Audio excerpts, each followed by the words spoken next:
Funding for the Maddy Report is made possible by grants from Comcast, the Spencer family, Chevron, Community Health System, Harris Ranch Resort, Caleb and Desiree House, Producers Dairy, Valley Children's Healthcare, The Wonderful Company, Greg and Lisa Zanti, and the James B. McClatchy Foundation. Additional support provided by from the Maddy Institute, the Public Policy Institute for the Valley's Public Universities. This is the Maddy Report with Executive Director of the Maddy Institute, Blake Zanti. Welcome to the Maddy Report. Today we're joined by California State Controller Malia Cohen, and we'll be discussing more about a variety of topics from Controller Cohen's start in public service, the role of the State Controller, and broader topics affecting California. Thank you for joining us today, Controller Cohen. Really appreciate you being on the Maddy Report. Absolutely. Good morning. The Maddy Report's been around for so long. I'm excited to be here. Well, good morning. We're excited to have you. To start off our conversation, Controller Cohen, you served on the California State Board of Equalization. Tell us about your journey in public service. What does the State Board of Equalization do, and how did this role perhaps prepare you for your current role as State Controller? Sure. So I've been in office 16 years. So before I even got to the Board of Equalization, I served 8 years as a county supervisor for the city and county of San Francisco. And I got to tell you, the way I even started down this pathway really, truly started when I was 8 years old and on a field trip with my third grade class, led by one of my favorite teachers, Raffaella Nicolosi. She took us on a tour of San Francisco City Hall, and the beauty of the building was just majestic, and it attracted me. I just said to myself, I want to work here one day. And as I grew up in San Francisco, I grew up around City Hall. I loved the news. First office I ever ran for was for student body president in the third grade. So I have been fine-tuning this message, campaigning, and then I'll be elected and serving for a very long time. What is the role of State Controller? What are some of your main responsibilities? And how does the Controller ensure transparency and accountability in how state funds are collected, spent, and reported to the public? So the California has a constitution, and in the constitution it spells out clearly and it delineates all the constitutional officers' roles and responsibilities. So that means it's from the governor all the way down. And so as a state controller, I am assigned to 70 different boards and commissions. And my role is I serve California as the chief fiscal officer for the state. And the state of California is the fourth largest economy in the world. So my job, I am responsible for being the opposite side of the ledger, right? When I talk about the ledger, I'm talking about accounting ledger. So accounting ledgers have two main components. You have accounts receivable and accounts payable. Accounts receivable are the money that comes into the state of California. This is the role of the state treasurer. She's responsible for that money that comes into the state. She's responsible for the bond rating, the investment portfolio for the state of California. I am on the other side of the house. I am responsible for the disbursements. My job is to keep track of where things have been spent, to hold on to the receipts, to be able to tell you how much money was spent, where, and when. I am in charge of paying 300,000 state employees. That's everyone from the governor all the way down to judges, to CSU teachers, to professors, and anyone that is a state worker. So it is an awesome responsibility.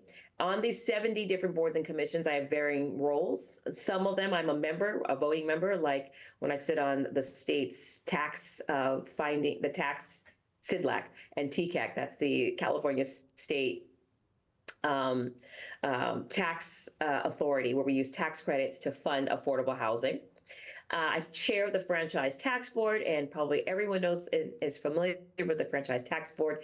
That is the entity that we write and we pay our business taxes to, or our personal income tax to. We're going to take a quick break, and we'll be right back after this. This is the Maddy Report. Welcome back. Next, we'll discuss many of the roles and responsibilities of the State Controller And in addition to that, we'll discuss some of the key fiscal issues that the state of California is addressing right now. Controller Cohen, thanks for joining us on the Maddy Report today. Welcome back to the program. Recently, the Controller's Office commented on the governor's May revise. In what ways does the Controller's Office interact with other branches of the state of California's government and to support the responsible and financial decision-making of the state? So we commented on the May revise because that is our role. Our job is, the governor's job is to say, this is the priority, this is the direction that I'd like the state of California's budget to go in. I commented saying, before you look at the direction that you want to go in next year, let's take a moment and review where money was spent last year. So what I did was I produced a report that allowed the legislature as well as the Department of Finance the opportunity to see how spending was spent. And this is a very critical tool, particularly a key tool for transparency for taxpayers. Taxpayers want to know where their money is going. I have produced a report, and they can go to my website at sco.ca.gov, located on our website, and that report will tell you where money is being spent and how much. And I think that is critical. Those are the comments that I made to the governor's May revise. Because remember, the May revise is a policy, it's an aspirational document. The report that I produce is actually the hardcore cold truth as to where money was spent. 51% of our dollars are spent on health and human services here in the state of California. Now, if that is a priority, then we keep going in that direction. The other comment that I made is that revenues are exceeding our expectations and coming in. So we have more money than we expected last year.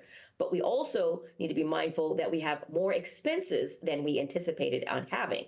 And so that means that we have a structural budget deficit. So that was my warning that I sent to the governor as well as to the legislature in my commentary on the May revise, saying, hey, listen, it may seem like we have a lot of money, but we actually have a lot of expenses, and we need to be mindful of these expenses as we go and work towards a balanced budget. I think that's an excellent segue in my next question, and I think you just partially addressed it. You recently commended the state on the record revenue, like you mentioned, the $596 billion in total revenues collected primarily from personal income taxes during the previous fiscal year. However, spending is outpacing revenue, as you just noted. What can you tell us about this? I know you just talked about it, but what else can you tell us about this? And maybe why is it a larger problem potentially for the state of California in the future? Not only do we have high revenues and we have higher than expected expenses, but we also have higher unemployment. Now, remember when the federal government purged, when we were going through the DOGE process, they purged lots of employees, not just federal employees, but also state employees, federal employees that work in the state of California. And that has had an adverse effect because we are not able to collect personal income tax if people are unemployed or they are not filing. So that is something that we are concerned about. We always pay careful attention to the unemployment rate. We also pay close attention to capital gains. Wealthy people in the state of California did very well in the market last year, and so they were able, we as a state were able to benefit from that. We will see if the market continues to rally and have a strong favorable returns for those that are invested in the market. That will, again, also stabilize us. Another stabilizing force is property taxes. Property taxes is reliable, it grows annually, and at a steady growth rate. There were property tax disruptions last year during the fires in Pasadena and then also in parts of LA. And so we postponed people's property tax bills, and that also will delay the amount of revenue that we're expecting to come in and see this year. So those are a few just key factors that will have an impact on the state of California. Another major impact on our revenue stream, not on our revenue stream, but on our expenses, is we did not anticipate the federal government cutting our Medi-Cal payments. So what that means is the state of California has prioritized saying, listen, we are going to subsidize those that are receiving federal dollars for Medicaid. Okay. And so in doing so, that has impacted our program here in California, and that's what we call Medi-Cal. So instead of cutting and purging those roles, we have taken money from rainy day fund, which we have about $80 billion saved up for matters like this. But my caution is that this is not sustainable. Just like your own personal savings, when you draw down on your own personal savings, you need to be disciplined and put it back. And so my advice to the legislature as well as to the governor's office is saying, okay, we've got the savings, we've got it as a rainy day fund, but we need to ensure that we are paying back these funds so that our coffers remain full for another crisis. So that having that rainy day fund has buoyed us, has given us the flexibility to continue to support those on Medi-Cal and to stave off those cuts. However, this legislative cycle, the legislature will have to go back and to take a look at these roles. And I would imagine they'll probably contract the roles. They'll probably have to trim some folks that either don't belong on the role or have questionable eligibility. And those are tough discussions that are going to be happening between now and July 1st. Thank you. We'll be right back after this break. This is the Maddy Report. Welcome back to the Maddy Report. We're taking a closer look at the controller's role in the state of California. Before the break, Controller Cohen, we spoke about record revenues and record spending in the state of California. The Nonpartisan Legislative Analyst's Office recently reported that California's general fund spending has increased over $100 billion since 2019-2020. You spoke about this previously before the break. That growth was largely driven by increases to existing programs such as spending on K through 14 education and Medi-Cal. You spoke about the federal cuts. Why should Californians be concerned about this in the long term? You know, Californians can think about, Californians are going to be concerned in two ways. One, when California has financial problems, it affects those persons in the state of California that rely on safety net programs. So that could be after school programs, it could be lunch programs, it could be senior programs, anyone that is benefiting from any of these social safety networks. And we are at risk of them being reduced, if not cut outright. So that is something that we are very concerned about, that the legislature is the main entity that will be dealing with this type of evaluation of programs. Now, kind of shifting back to your overall role, I want to make certain that we can kind of touch on this and explain to the viewers. What role does the state controller play in auditing public finances, and why are these audits important for maintaining public trust? The audits are really important in maintaining public trust because it tells you where the government is spending your money. Think about it. Homelessness, it affects every corner of the state of California. It doesn't matter if you're in an urban core or in the rural core. There is a homeless population that is in existence, and people are spending, the state of California is spending almost $1 billion. People want to know, where is that going? People are interested in high-speed rail. Where is that project? When are we going to deliver on that? How is that money being spent? So the same way you look at your monthly checkbook or checking account to see where money is being taken out, that's my job. And I am sharing this information. And quite honestly, I think we are probably the most transparent controller's office in certainly recent time.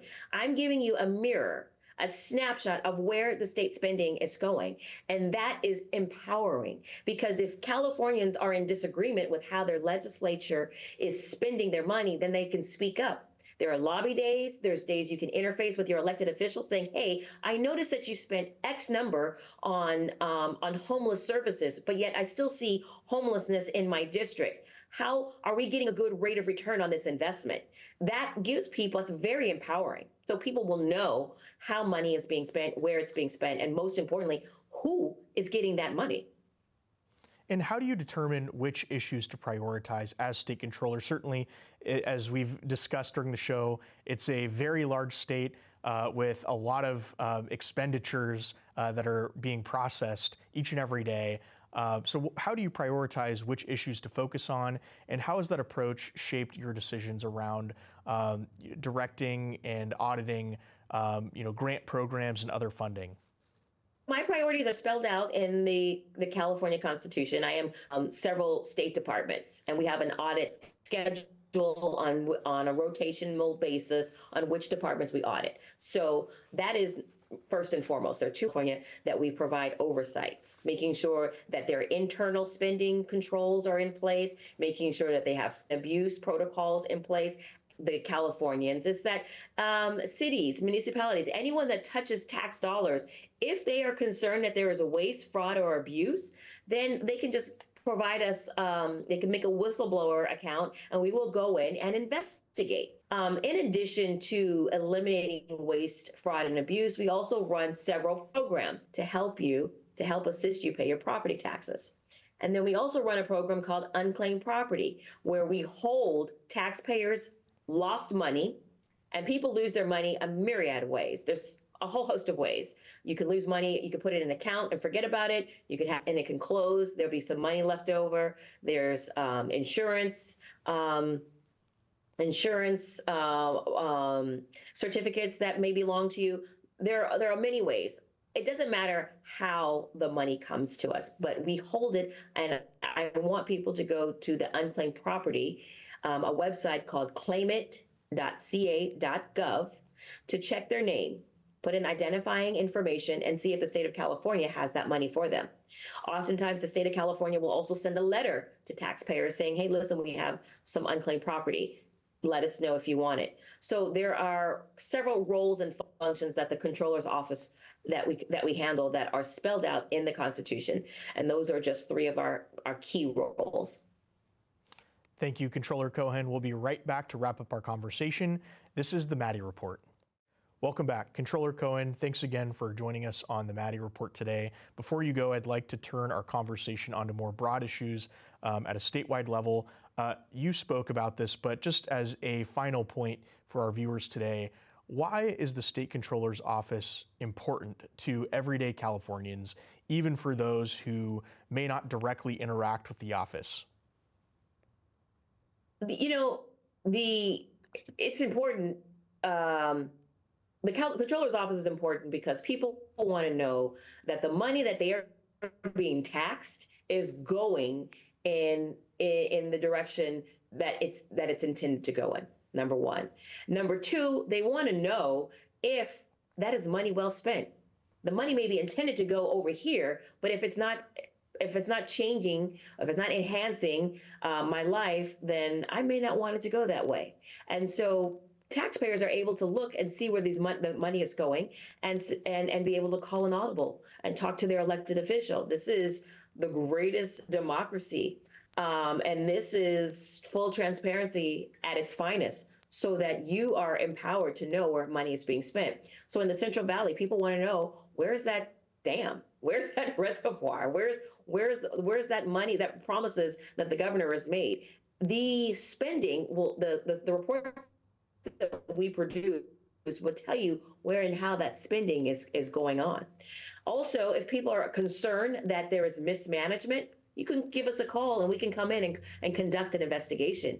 We conduct investigations in all 58 counties when called upon, whether we're dealing with school boards, our school districts, or whether we're dealing with water districts. It doesn't matter. People still want to know where and how their money is being spent. And we are the correct entity to help provide you with those answers.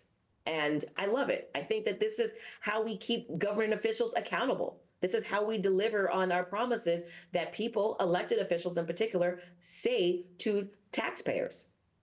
They say, elect me, I'm going to watch your funds. And I'm going to say, yes, people are watching your funds, and here is the report that we produce that will tell you where your money is being spent. Now, during your first term, you also prioritized supporting California's Commission on the Status of Women and Girls Pay Equity Task Force. Tell us a little bit more about what impacted these efforts and why are they important? So the importance of the pay equity task force is critical because women are in the workforce, they are leading households, and they are a dominant force in our state economy. And so not only are we paying attention to their pay equity, how much they're being paid, because we want equitable distribution of a workload as well as pay, but also paying attention to some of the other things that contribute to a woman's ability to work. Balancing household priorities, for example, childcare. Childcare is an incredibly important function of life, of daily life for both men and women, anyone with a child. And it's a priority for the Legislative Women's Caucus. And you see legislation being produced, you see legislation being signed by the governor to support these various types of initiatives. Education, training, reskilling, as we continue to talk about AI and that being a dominant force in the workforce, re-envisioning what the workforce is going to look like, how AI is going to contribute, and more importantly, adding another layer of complexity, ensuring that women are able to participate in this new form of work and burgeoning workforce. Now, looking ahead, before you go, what key issues in California must be addressed and prioritized to ensure the state's long-term economic stability and well-being? Yeah, I think we need to pay attention to the structural budget deficit, ensuring that we are keeping our spending in check and that we're not spending more money than we have available to us. I think that the state of California and Californians should be mindful of all of these different initiatives, tax initiatives that are coming before. Taxes, raising taxes is one way to generate and bring in more revenue into the state of California. I would encourage people to encourage the legislature to take more of an introspective look. Let's look at our internal processes on how we are watching where money is going, the oversight, the rules and the guardrails that are put in place to ensure that we are not wasting money, that money is not being stolen from us. If we find money being stolen from taxpayers, then that we are vociferously going after the prosecution and prosecuting folks to reclaim and get that money back. So those are just a few of my ideas that I have when it comes to stabilizing this great economy. Well, Controller Cohen, thank you for joining the Maddy Report today. It was a pleasure to have you on the program, and we look forward to having you back in the future. My pleasure. And thank you for tuning in to the Maddy Report. To learn more about the Maddy Institute, visit themaddyinstitute.org. The views expressed in the Maddy Report are those of the individuals participating in the program and do not necessarily reflect the views of the Maddy Institute. If you'd like to share your thoughts about today's episode of the Maddy Report, please visit our website at maddyinstitute.com.